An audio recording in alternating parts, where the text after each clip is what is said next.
Buo po tayo lemon in black sesame.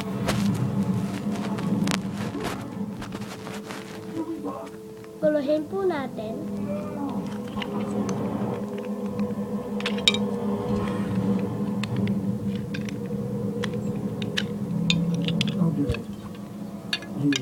Kailangan po natin itong yellow nito.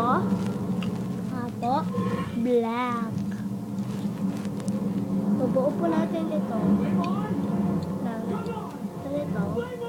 Apo, ipapasok po dyan sa maliit na butas. Next is the green.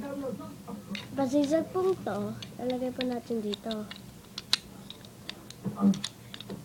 So po doon sa may butas, ipasok niyo po.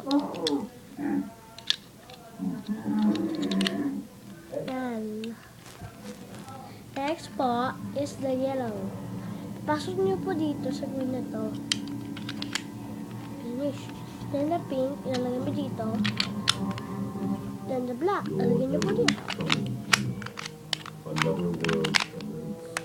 Finish, finish, finish. Look. Ano po siya, iba-iba kulay nila.